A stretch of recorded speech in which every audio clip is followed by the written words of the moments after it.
ஜோதிடத்தின் பரிணாம வளர்ச்சி ஏஎல்பி ஜோதிடம். இதை படிங்க, உங்க வாழ்க்கை உங்க கையில. வணக்கம். திருமணத்திற்குன்னு எடுத்தா முதல்ல என்ன பண்றாங்கன்னா, சுக்கிரனை தான் பார்க்கணும். அதுவும் யார் ஜாதகத்துல? ஒரு ஆண் ஜாதகத்துல அப்படிங்கிற ஒரு கருத்து நிறைய பேருக்கு இருக்குது. நீங்க சுக்கிரன் அப்படிங்கிற ஒரு கிரகம் தனிமையா எடுத்தீங்கன்னு வச்சுக்கோங்களேன், சுக்கிரனுடைய தன்மைகள் எப்படி இருக்கும் அப்படிங்கிறத பார்க்கணும். ஒரு ஜாதகத்தில் சுக்கிர பகவான் எந்த ராசி கட்டத்துல இருந்தாங்கன்னா, அவங்களுக்கு கிடைக்கக்கூடிய அனுகூல்யம், கிடைக்கக்கூடிய பாக்கியம், அது ஏதாட்டி ஒரு விதத்துல சில காலகட்டங்களில் நன்றாகவே கிடைக்கும் அப்படிங்கிறதுல எந்த மாற்றமும் கிடையாது. பொதுவாகவே ஜாதகத்தை பார்த்தீங்கன்னா, எந்த கிரகமும் நல்ல கிரகமும் கிடையாது. எந்த கிரகம் தீய கிரகம் அப்படிங்கிறதும் கிடையவே கிடையாது. இரண்டுமே கலந்தது தான் ஜாதகம். சில காலகட்டங்களில் நமக்கு அது அவர் பலனை கொடுப்பாங்களான்னா கண்டிப்பாக பலன் கொடுக்கும். ஒரு ஜாதகத்தில் சுக்கிரன் நன்றாக இருந்தாலும் வச்சுக்கோங்களேன், முதல்ல என்ன கிடைக்கும்னா உணவு கிடைக்கும். நீங்கள் எங்கே போனாலுமே என்னுடைய ஜாதகத்தில் சுக்கிரன் நல்லா இருந்ததா, பசிச்சு ஒரு இடத்துக்கு போகிறேன், சாப்பிட்ணுன்னு நினைக்கிறேன், சுவையான உணவு தேடி தேடி உணவு கிடைக்கும்னு சொல்லுவோம் அல்லவா, அந்த மாதிரி ஒரு தன்மை சுக்கிரனுக்கு இருக்குது. அழகுங்கிறது இருக்கும், வனப்பு அப்படிங்கிறது அங்கே இருக்கும். நமக்கு தேவையான சிறு பணம் அப்படிங்கிறது சுக்கிரன். ஏதாட்டி ஒரு விதத்தில் நமக்கு அது கையில் இருந்து கொண்டே இருக்கும் அப்படிங்கிறத அங்கே தெரிஞ்சுக்கணும். சுக்ராச்சாரியார் நம்ம எல்லாருமே கேள்விப்பட்டிருக்கோம். அசுரருக்கு எல்லாமே குரு யாருன்னு பார்த்தீங்கன்னா சுக்ராச்சாரியார் தான். அவருக்கு ஒரு கண் ஊனம் அப்படிங்கிறது இருந்தாலுமே தன் பார்க்கக்கூடிய பார்வையின் மூலமாக, தான் இருக்கக்கூடிய இடத்தின் மூலமாக அங்கே கொஞ்சம் நெல்லாவே நிறைஞ்சே வச்சுருப்பாரு அப்படிங்கிறது இருக்கும்.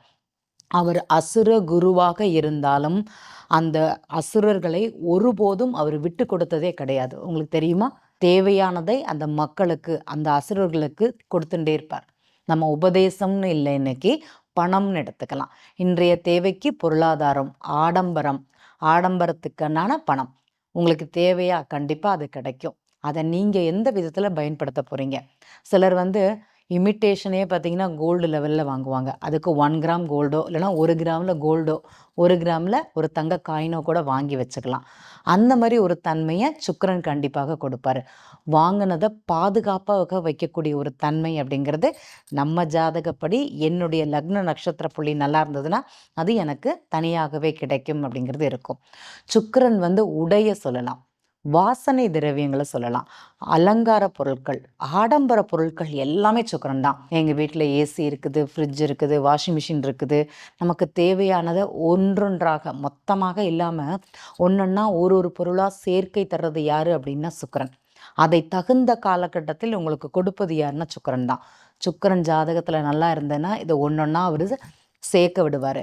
சுக்கிரன் சில காலகட்டங்களில் பலம் இல்லாமல் நம்ம ஜாதகத்தில் இருக்கும்போது அதை ஒன்றொன்னா அதற்குண்டான செலவுகளை செய்ய வைக்கக்கூடிய ஒரு தன்மை அப்படிங்கிறது இந்த சுக்கிரனுக்கு இருக்குமானா கண்டிப்பாக இருக்கும் அப்படிங்கிறது சொல்லலாம். இந்த கால புருஷங்களில் சுக்கிரனுடைய வீடு என்னன்னு பார்த்தீங்கன்னா 2வது வீடும் 7வது வீடும். 2ங்கிற வருமானம், 2ங்கிறது பேச்சு, 2ங்கிறது உணவு, 2ங்கிறது முகம்னு சொல்லுவோம். இது எல்லாமே அதிபதி சுக்கிரன் தான். சுக்கிரன் நல்லா இருந்ததா இதோட தன்மைகள் அப்படிங்கிறது நல்லாயிருக்கும்.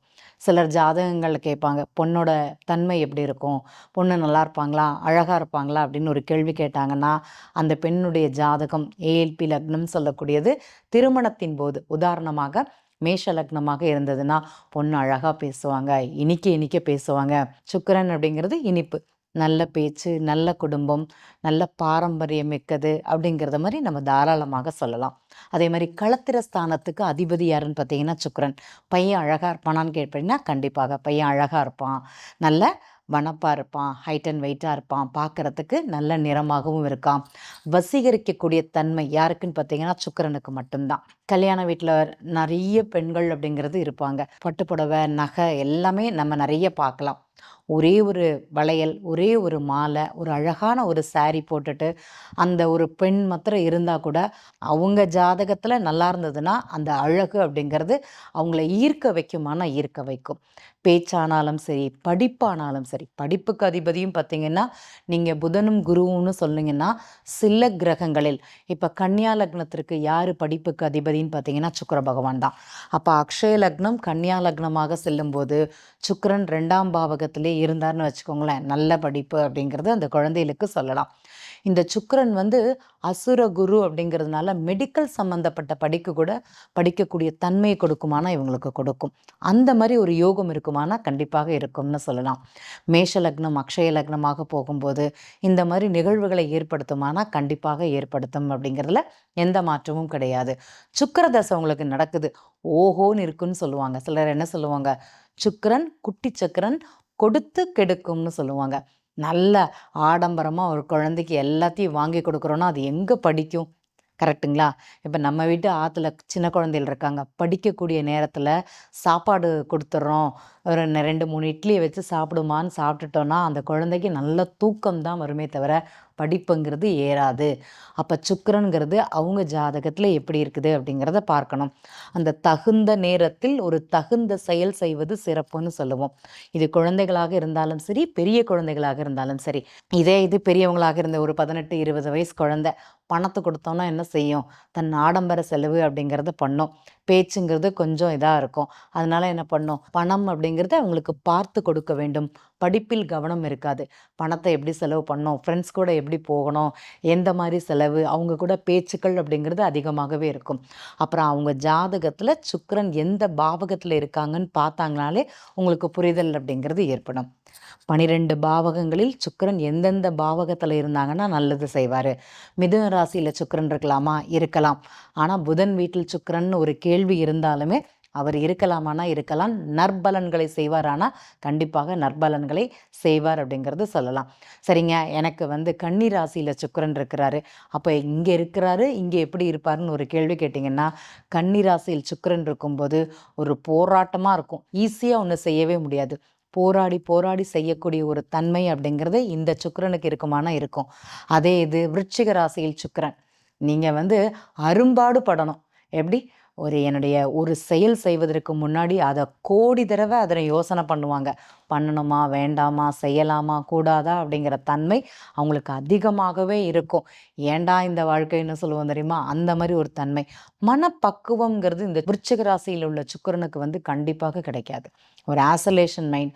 சிலருக்கு காதலில் தோல்வியை கூட கொடுக்கும், சிலருக்கு அவமானத்தை கொடுக்கும். இது ஒரு 45 வயசுலேருந்து 55 வயசு வரைக்கும் சிலருக்கு போகும்போது விருச்சிக ராசியில் எங்கேயாட்டி சுக்கிரன் இருந்ததுன்னு வச்சுக்கோங்களேன், சிலருக்கு நான் என்ன பண்ணாலுமே நடக்காதுன்னு ஒரு தன்மை இருக்கும். சொத்து வாங்கும்போது பிரச்சனை, டாக்குமெண்ட் இஷ்யூஸு, அதே மாதிரி அம்மா கூட பிரச்சனை, எதையாட்டி மாற்றி பாத்தி பண்ணிட்டு இருக்கோம். காதல் இருந்ததுன்னா காதல் விரயமாக அமையுமானா கண்டிப்பாக அமையும். எந்த ராசி கட்டங்களில் சுக்கிரன் நல்லா இருப்பாருன்னு கேட்டிங்கன்னா சில ராசி கட்டங்கள் மட்டும்தான். சரிங்க, நீர் ராசியில் சுக்கிரன் இருக்கலாமான்னு கேட்டிங்கன்னா கடக ராசியில் இருக்கக்கூடாது, விருச்சிக ராசியில் இருக்கக்கூடாது. அதே மாதிரி மீன ராசியில் சுக்கிரன் இருப்பது அவ்வளோ சிறப்பு கிடையாது. ஏன் அப்படிங்கிறத யோசிக்கணும். அந்த சுக்கிரன் அப்படிங்கிறது கிரகம் நீர் ராசியில் இருந்ததுன்னா நம்மளுடைய தன்மை எந்த மாதிரி இருக்கும்? எங்க மீன ராசி உச்ச ராசி சுக்கிரன் அங்கே இருந்தால் நல்லது செய்வாங்கன்னு வேற சொல்லியிருக்காங்களே, அதை வேற நாங்கள் கேட்டுட்டோமே அப்படிங்கிற ஒரு தன்மை இருந்ததுன்னா கொஞ்சம் யோசிச்சு பாருங்க. உங்கள் ஜாதகத்தில் சுக்கிரன் உச்சமாக இருந்தால் எந்த மாதிரி பாடுபடுறீங்க? உங்களுடைய மனோபாவகம் எப்படி இருக்குது? ஒரு செயல் வந்து ஈஸியாக கிடைச்சிரும், ஆனால் கிடைச்சதை அதை காப்பாற்றிக்கிறதுக்குள்ள நாப்படுற பாடுன்னு சொல்லுவாங்கல்லவா, அந்த மாதிரி தான். அவ்வளோ பெரிய பிரச்சனையை கொடுக்குமானா கொடுக்கும். ஆனால் அது சிலருக்கு அது பிரிதலையும் கொடுக்கும்.